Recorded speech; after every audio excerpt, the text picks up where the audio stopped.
anything that you've ever done that is clearly a criminal thing, now that just gets amplified a million times, and this is the reality. What Gaddafi was also doing, which was even more threatening, and probably the single most important reason why we did to him what we did and to that nation, was that he was heading the charge for an African dinar.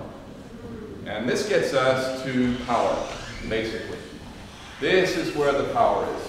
And this is where the powers that be have the vehicle to enslave all of us. And effectively they have. I mean, there are a few of us who've managed to live in a way that truly is free. I mean, I'm one of those rare individuals who, while I've sacrificed financial gain and, you know, have had some issues and challenges and injustices along the way, I have lived for many years as a free man.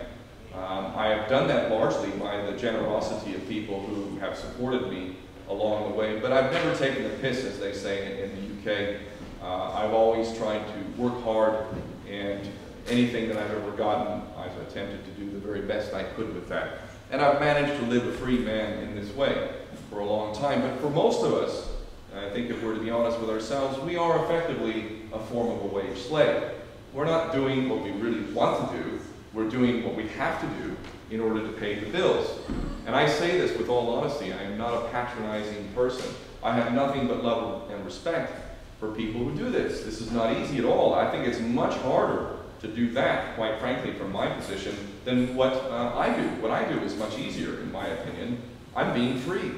I'm expressing myself honestly. I'm not bowing to others, and yes, there is a consequence for that. Yes, you lose all sorts of financial opportunities, and I have not been able to do things that working class people do. You know, I had 2 children, I still have 2 children, and a beautiful ex-wife, and to be honest, the cost for me to do what I've done has been that I have not been able to provide the financial, emotional, and physical support to my wife and children. And, you know, I mean, that's an honest expression of my own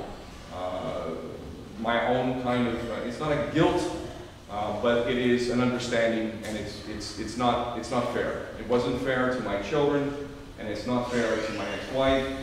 That's been a trade-off for me to do what I do. But most of us are living as wage slaves in one form or shape. And the basis of that is the financial system. The financial system is the head of the snake.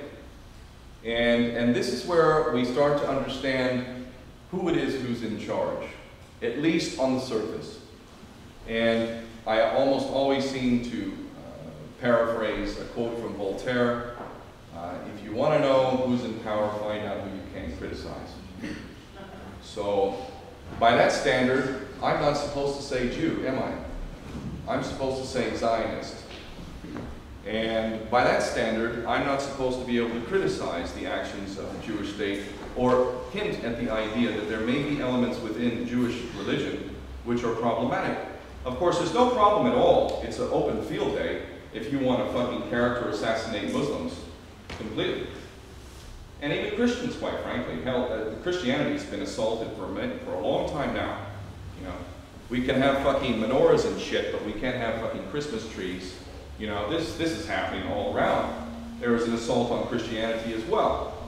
But the assault on Christianity pales in comparison to the assault on Islam. But if you even suggest that maybe there are elements within Judaism which are problematic, you're automatically an anti-Semite, you're a Nazi, and you should be shunned, and white, liberal, fucking left, fake-ass, fucking bullshit, politically correct organizations that have been infiltrated way long ago will shun you and prevent you from standing on the stage.